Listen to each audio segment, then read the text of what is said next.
A veces estamos tan ocupados buscando respuestas que dejamos de prestar atención a las preguntas.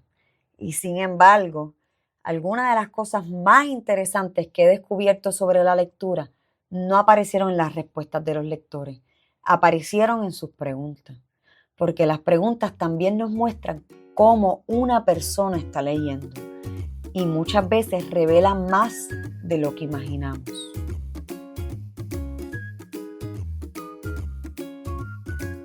Yo soy Mel y esto es Leer sin Drama, un espacio para madres, maestras y mediadoras como tú que quieren acompañar la lectura con más calma, más presencia y mucho menos drama. En esta segunda temporada la brújula apunta hacia la conversación que forma lectores y todos los martes nos encontramos aquí desde Leo Leo para pensar juntas cómo hacer de la lectura un lugar seguro y vivo. Y en esta conversación, escuchar también importa.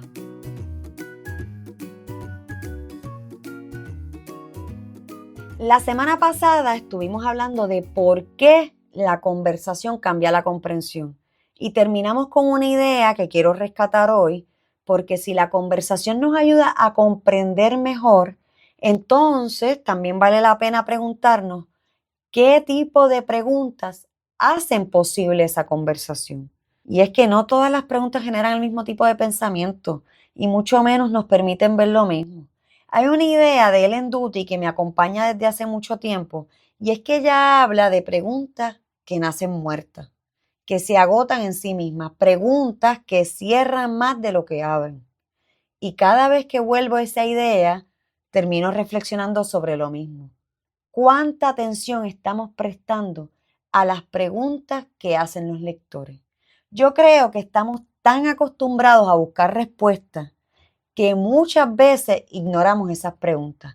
Queremos saber si entendieron, si identificaron la información correcta, si encontraron la respuesta, pero mientras estamos en esos detalles, a veces se nos escapa algo igual de interesante o hasta más interesante, diría yo. Las preguntas que están haciendo nuestros lectores. Y eso puede cambiar completamente la experiencia de la lectura. De hecho, hablando de esto, me viene el recuerdo de una anécdota con las jirafas, con la manada OG. Hace algunos años leímos una novela de Jutta Richter que se llama Yo aquí solo soy el perro.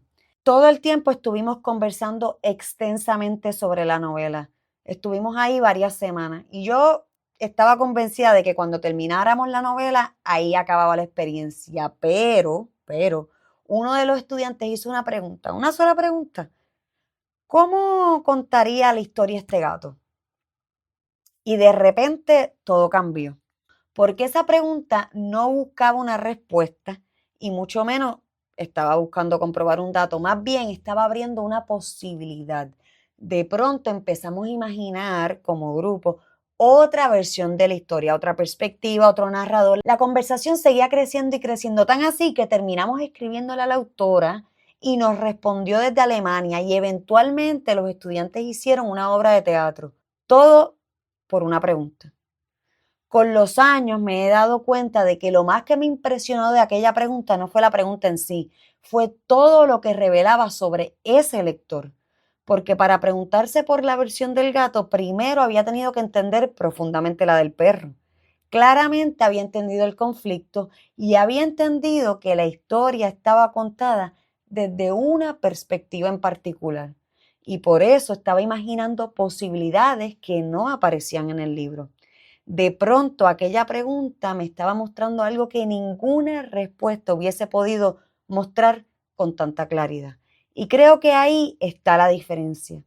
Hay preguntas que buscan confirmar información y esas preguntas tienen su lugar, pero hay otras que nos permiten asomarnos al pensamiento de un lector y nos muestran qué conexiones está haciendo, qué posibilidades está viendo, qué detalles le llamaron la atención, qué aspectos de la historia siguen vivos para él. Y es que las preguntas no solamente están abriendo posibilidades, también nos están dejando ver cómo una persona está leyendo, qué es lo que le está atravesando. Y eso para mí es fascinante, porque muchas veces Estamos tan obsesionados con la respuesta que nos cegamos y no sabemos si alguien comprendió, pero las preguntas nos hablan de la comprensión, a veces incluso más de lo que imaginamos. Cuando prestamos atención a las preguntas de los lectores, también ocurre otra cosa, y es que la conversación deja de ir en una sola dirección. Ya no se trata únicamente de las preguntas que hacemos los adultos o las preguntas que prepara una maestra. Empiezan a importar también las preguntas que traen los lectores. Y eso cambia la relación porque de pronto la conversación deja de ser un espacio de poder donde una persona pregunta y la otra responde tal cual.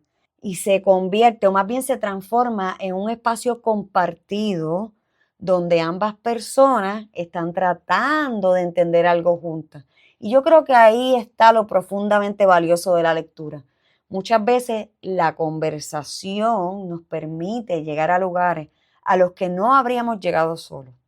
Oye, y cuando escuchamos las preguntas de los lectores, también le estamos diciendo, tu manera de mirar esta historia me importa, tu curiosidad me intriga y las preguntas que te estás haciendo también son parte de mi lectura. Y esa validación fortalece algo que para mí es fundamental, la autoestima lectora. Hay algo más que me gusta de aquella historia con la manada y es que la lectura no se terminó cuando cerramos el libro. Siguió viviendo en la conversación y en la curiosidad de la manada. Porque cuando una historia termina y seguimos haciéndonos preguntas sobre ella, algo interesante está pasando y es que la lectura sigue viva. Yo creo que muchas veces ese es uno de los indicadores de que un libro realmente nos tocó, nos atravesó. No es que podamos responder todas las preguntas, sino que sigamos haciéndonos nuevas preguntas. Y bueno, y cada vez yo estoy más convencida de que una buena pregunta no es la que nos acerca más rápido a una respuesta. De hecho, es la que nos ayuda a ver algo que todavía no habíamos visto, nos obliga a regresar a ese libro, nos invita a escuchar otras interpretaciones y nos deja espacio para la curiosidad. Yo soy de las que cree que hay preguntas que aterrizan y otras que nos ayudan a despegar. Yo prefiero quedarme con la segunda. Ok, esta semana no quiero proponerte una pregunta específica. Quiero que escuches las preguntas que hacen tus lectores y que te quedes pensando si esas preguntas te están mostrando la manera en que tus lectores leen. Porque quizás estamos pasando demasiado tiempo mirando las respuestas y no estamos escuchando las preguntas. Si hay algo que quiero que te lleves de este episodio, es que tal vez le estamos dando demasiada importancia a las respuestas y estamos ignorando las preguntas. Las preguntas no son neutrales, las preguntas nos permiten asomarnos al proceso de la lectura y nos muestran cómo una persona está interpretando, qué conexiones está haciendo y qué significado está construyendo. Y a veces una pregunta puede mostrarnos más que una respuesta porque nos permite ver algo que normalmente permanece oculto, la manera en que un lector está construyendo sentido. Y eso para mí es una de las cosas más alucinantes de la lectura.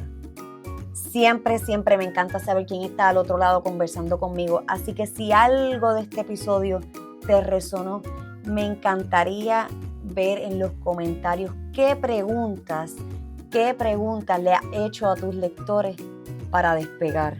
Yo soy Mel y esto es Leer Sin Drama, una conversación de Leo Libro. Nos seguimos escuchando hasta el próximo martes. Y la próxima semana vamos a hablar de algo que aparece justo después de una buena pregunta. ¿Qué es lo que hacemos cuando una lectura tiene más de una interpretación posible? Porque a veces el problema no es encontrar una respuesta, es aceptar que puede haber más de una.